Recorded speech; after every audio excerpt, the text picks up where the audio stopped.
rode up alongside, didn't overbrake, didn't lock a wheel, left his rival some space, still had an option across the inside curve, and a beautiful move there from Button.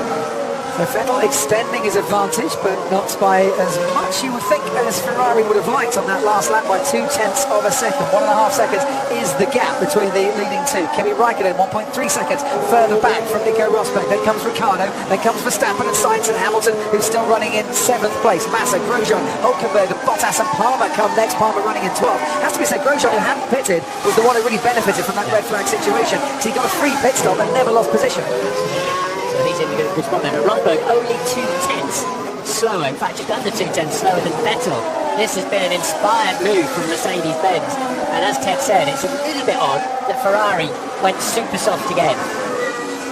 Well, they obviously thought they had the pace to extend the advantage and to keep ahead. But in a way, soft makes no sense at all, does it? Because they're not going to get into the end, so you might as well go super soft and stop and take the grip, or go medium like Mercedes have done and hang it out there for a long time. When you've got track position, when you're leading the race, then you might as well try and go to the end, unless you think that they can't get to the end. Unless Ferrari think there's no way they're going to get to the end, and Rosberg's going to be really struggling wherever he is in the last 6 or 7 laps. Sunset here is 7:31 p.m, so plenty of time to get this race finished. With daylight, it's not going to be an issue with the red flag. But actually, they sorted that out pretty quickly, didn't they? What's that? Into the pits comes Kimi Raikkonen. Something happened. Broke something. Okay, understood. Kimi, understood. Pull off where it's safe. Dave Greenwood is race engineer with a tint of disappointment. Fire in the airbox, look. Yeah, there is. The engine, something has gone with the engine. Ted, you're down there? Yeah, really nasty smoking. Kimi's just started. There's a little fire coming out of the top of the airbox. Come on, someone give me the extinguisher. Well done, Australian marshals. Good work. Ferrari were very slow with any of their extinguishers. Now they're just pouring extinguishment into the airbox. Kimi Raikkonen, nonchalant as you like. He's not exactly rushing out of that Ferrari, even though there's flame coming above his head. Just steps out. Another disappointing start to the season for Kimi Raikkonen. Why does he always get the unreliability in this Ferrari? Oh well, that's it. They're down to 1. And I hate to say it, I think Sebastian Vettel's on the right. I agree with that. There's another reminder that if they use this halo system next year above the driver's head, they need to be able to get it off very quickly indeed. And for the 2nd year running, Kimi Raikkonen retires from the Australian Grand Prix and is running in the podium positions. It's actually his 3rd retirement in the last 5 races. You put it this way, if he wasn't wearing a crash helmet, he would have had a singed hairstyle at the back of his head there. And isn't a good job for Ferrari that because of 21 races this year, they've got 5 engines to use rather than the 4 they would have had instead. Vettel's had to get on with it. He realised he's knowing him. He's looked in his mirrors and seen what tyres the Mercedes got on it. He's plenty of capacity to have a look around him. That man's why he's 4-time world champion. But he's just pulled 2nd on Rosberg. Vettel knows now with the tyres that have been chosen, his only way to win this race is to get down the road. Attack and attack and attack, as Valtteri Bottas is doing to Nico Hülkenberg at the moment. Bottas running in 10th place, Hülkenberg running in 9th because of Raikkonen's retirement. Daniel Ricciardo moves up into the podium places, which has suddenly got around about 90,000 Aussie race fans sat on the edge of their seats or standing on their tiptoes here at Albert Park, and they'll be cheering him on and giving him even greater encouragement, I'm sure. Ricciardo runs 3rd, behind Rosberg, behind Vettel, who is still getting a bit of a poke on out in front and trying to extend that gap as we look down on the road that runs parallel with the lake park on a Sunday afternoon that would normally be nice, peaceful and quiet, but today reverberating to the sound of the 1.6 litre V6 turbo engines, the F-18 fighters, the planes that we've had coming over it is anything but peaceful and quiet really here in Melbourne this afternoon. What makes Ferrari's decision even more strange with Vettel's tyres is they wanted a new set of Supersoft because he didn't have another new set available. He only had one, he just put them on, hadn't he? Yeah. So it's only going to get 10 to 15 laps. As we saw, most people stop 12, 13 laps into the first part of the race, some on 11 even. So Vettel on those used tyres, how far is he really going to get before he has to come in? And that means it's going to put him back in quite a squabble, 5th, 6th, I'd imagine. Depends just how much pace he can show meanwhile. He will want to be at least ahead of Lewis Hamilton. If he's behind Hamilton, that really is game over for him here this afternoon. So he would want to certainly get ahead of that. At the moment, he's got around about a 13-second advantage over Hamilton. To be fair to him, the way that car's shaping up there, Martin, he's looking like he's in a man in a hurry to get past Carlos Sainz here, because the last thing Hamilton wants on the medium tyre is to get bogged down behind a couple of Toro Rossos on the soft tyres that are going to go for quite a while to come yet. On the same stretch as his teammate, is now 10 seconds behind Rosberg, so if he's going to win the race, he's got to clear these cars and get on with it. At the moment, he's nailed on for second at best. Ted, down to you. Okay, so if it's lap 25 now, so I think Vettel's got another, 12 laps? If the tyres will make it to try and get this gap. But let's not forget, even if he doesn't get the whole gap, which he probably won't, he will rejoin and put on a new set of soft tyres, which he has got in his allocation. And then he'll be fast at the end of the race. He'll have to do some overtaking though, won't he? Guys, yeah. If Rosberg then takes the lead, Rosberg's medium tyres are fading towards the end. We'll see how hard overtaking is here. So stay with us, everybody. It's going to be good at the end. Yeah, and I'm assuming it's going to be a 57-lap race. I am trying to work it out with less than 1 hour, 20 minutes to go on the 2-hour race time clock. I think we should get all 57 laps in. If we get a safety car, that might change again. We get another safety car, that might change again. Now, Marcus Ericsson could find himself in a spot of bother with the stewards in a moment, because they're investigating him, as you can see there, and investigating his crew for working on the car at the 15-second signal. That normally is a slam-dunk case whereby you get a very severe penalty under the regulations. I think you might be looking at a 10-second stop-and-go penalty for that one, Martin, if indeed they were. Yeah, they could give him drive-through 5-second, 10-second, but that's just like on the grid. They can't have mechanics near the car. This goes back decades for mechanics getting run over. You can't have mechanics working on the car as the rest of the pack are about to drive away. If they were doing it right at the start of the race, you'd be forced to start from the pit lane. And they push him into the pit lane, and that's a new regulation for this year, and he's got a drive-through penalty. I can tell you, the stewards have given him the third most severe of the 4 general penalties that you get under the regulations. So a drive-through penalty, he's going to have to come into the pit, drive through, rejoin the race. They can't work on the car, change any tyres or anything like that. As we look down on the Williams now, still chasing the Force India of Nico Hulkenberg is Valtteri Bottas. And Williams were saying this morning, Martin, weren't they?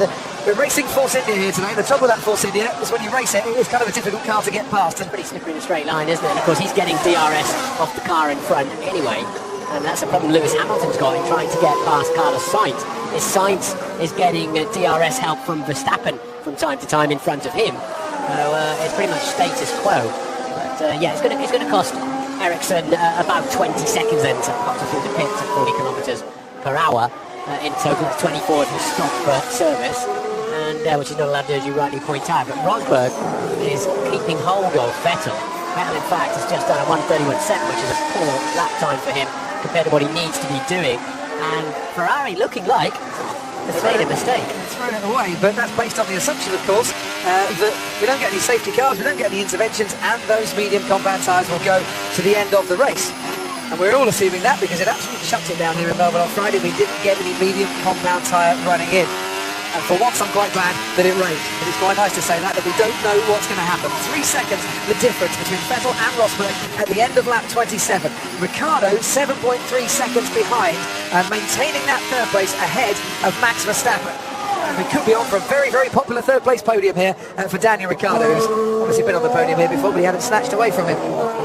Would dearly love to go home from his home Grand Prix with something for the trophy cabinet, be it Milton Keynes or whether he's allowed to keep it in his own flat, I'm not sure. A year or two back, since we had these new power units, a Mercedes would have breezed through the pack, even with the DRS that he's got there now. So the competition is catching up, which is a very nice thing to have to say. Verstappen and Sainz looking good for Toro Rosso at the moment in 4th and in 5th. Hamilton's still behind them in 6th place. Massa running his own race pretty much in 7th. Worth pointing out once again, Romain Grosjean is running in 8th place. He benefited from the red flag after Fernando Alonso and Esteban Gutierrez came together. He hadn't pitted at that stage. He was running as long as he possibly could. So in effect, he got a free pit stop and never lost track position. And it's worth pointing out as well that Toyota were the last new constructor, brand new constructor, to score on their debut appearance. It was Mika Salo, finished 6th in 2002. And yes, I know that Braun did it, and yes, I know that Red Bull did it, but they kind of took over from other constructors. Haas have come in brand new, straight out of the box, and not taken over an existing team. So for this one, I'm not going to count Red Bull, and I'm not going to count Braun. Is that fair?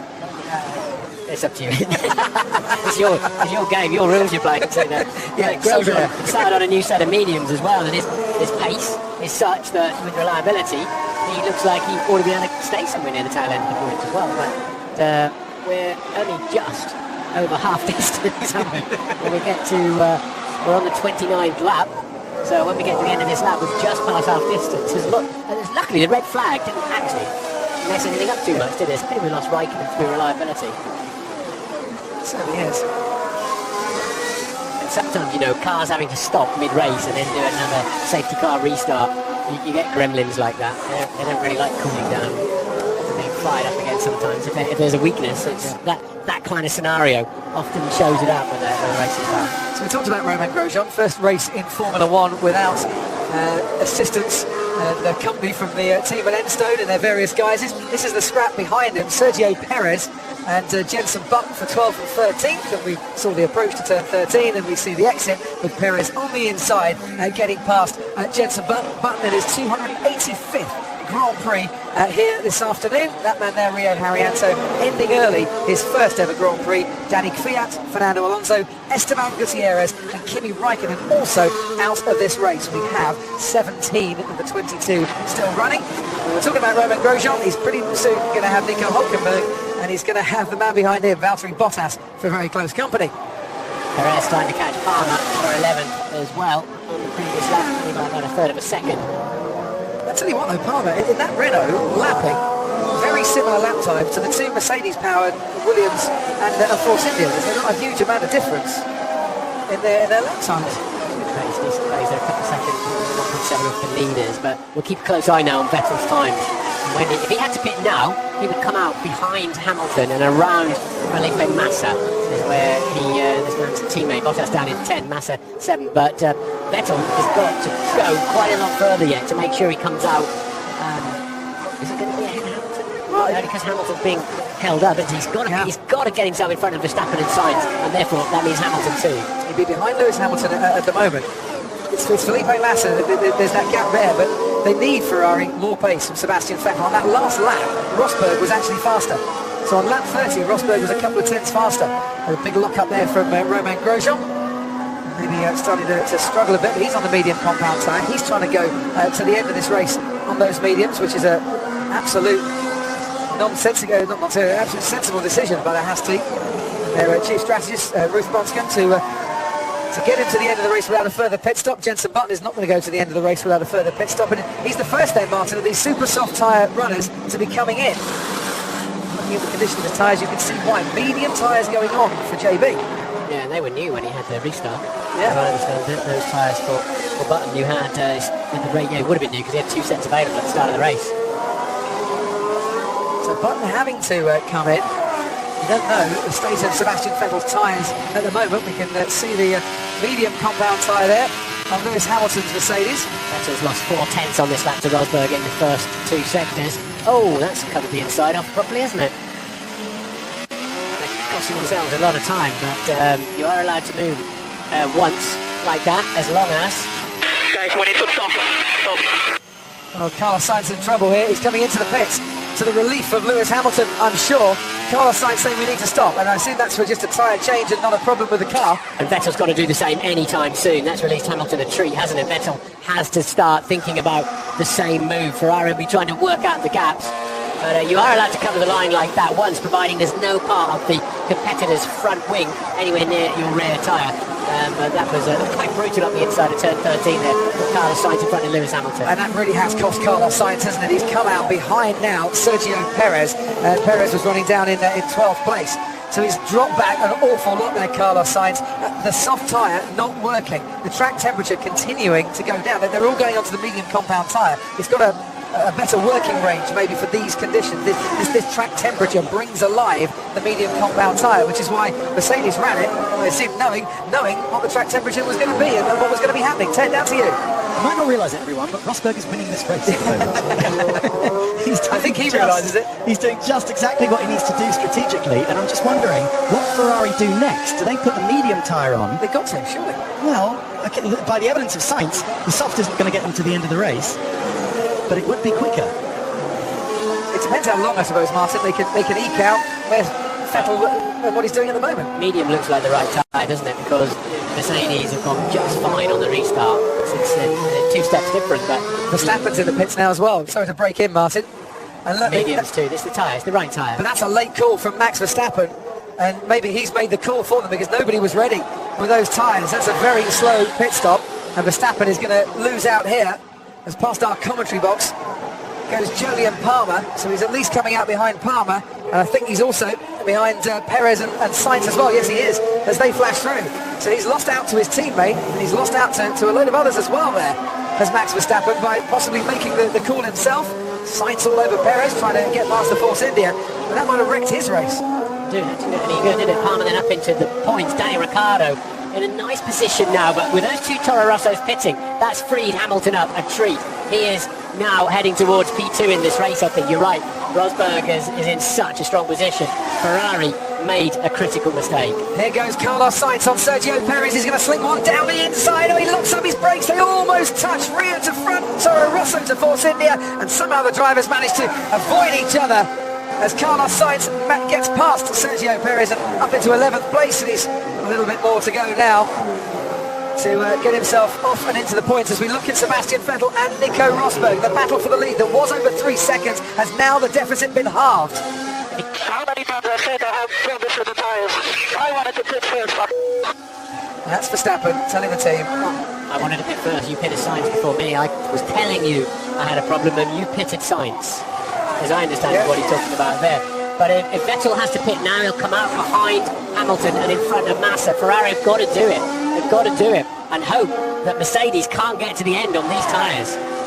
And once again, if you're just joining us, we'll repeat it. We don't know if Mercedes can get to the end on these tyres because nobody has seen the medium tyres in action before now. I quite like having, I'm enjoying having 3 types of tyre available for the Grand Prix because it's mixing it up a treat. Keeping people guessing. So Jos Verstappen once again looking on his son's progress and shaking his head and not very happy about what he's just seen. And that gap, 1.1 seconds. Now he's staying out, Sebastian Vettel. Ferrari keeping him out for that little bit longer. Well, to be honest, Rosberg is very shortly going to be in DRS range, and he's going to be catching Vettel even further. So they must be trying to get Vettel into putting the soft tyres on, into that zone, which we think will last 25 laps. Assuming the soft tyres, though, if they were, assuming they are the best tyre in these conditions, Ted. Yeah, and Sainz, certainly on Sainz's car, they were not the best tyre. So this is just Mercedes' work over the winter, coming home and paying dividends in Melbourne, isn't it? They know this time, they know what it can do. They're sure, Mercedes is sure they can get to the end on this medium set of tyres. Let's see what Ferrari do. There's no point Ferrari coming in and putting the mediums on, is there? And Ferrari were quick in Barcelona on the soft tyre in winter testing, but very different conditions, different track. Just to change the subject completely, as we are going to get a pit stop for Sebastian Vettel, just looking out of our commentary box window as a whole gaggle of cars just flash past, and by the naked eye, Martin, seemingly so much faster down this main straight than they were last year. I mean, appreciatively noticing the difference with the naked eye.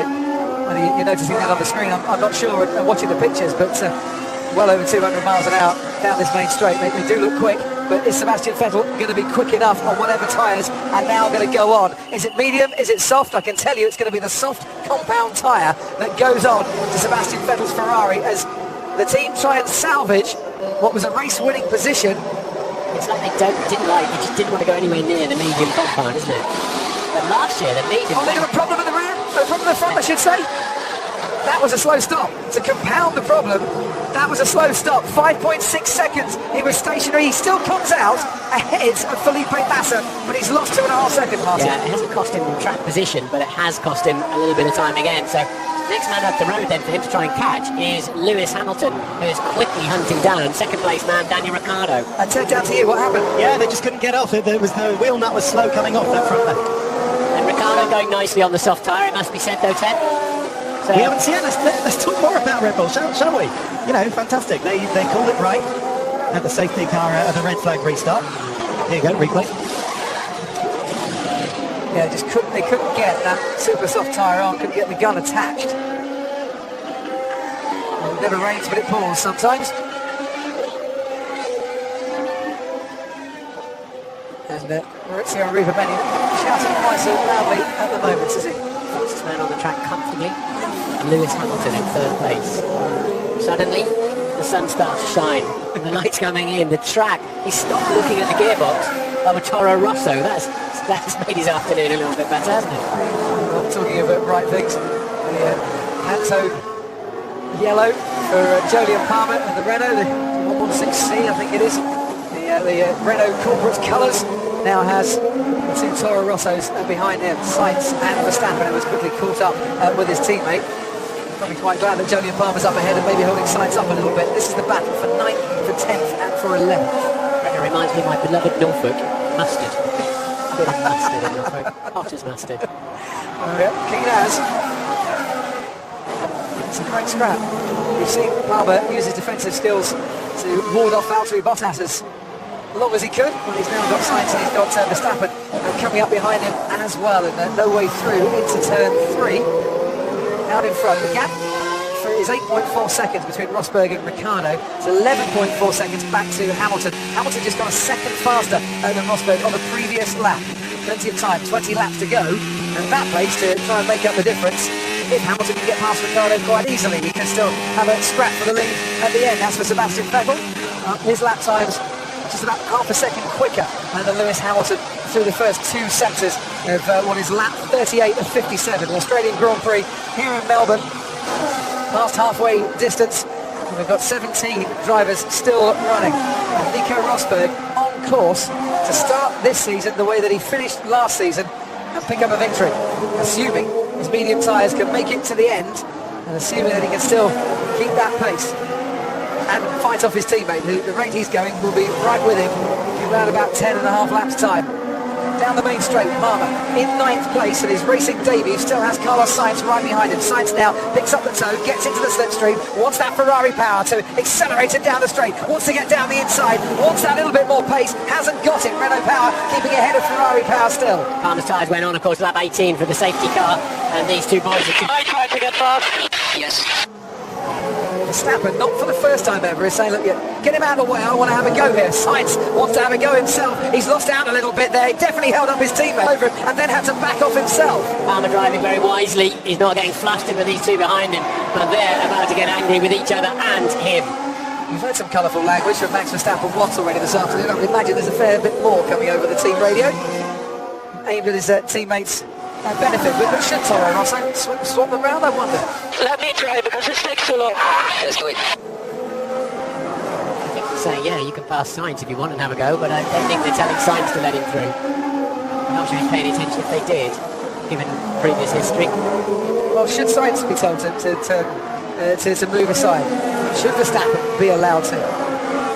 Hamilton relentlessly catching Ricciardo. Hamilton now only 11 seconds off the lead. Down the main straight we come once again.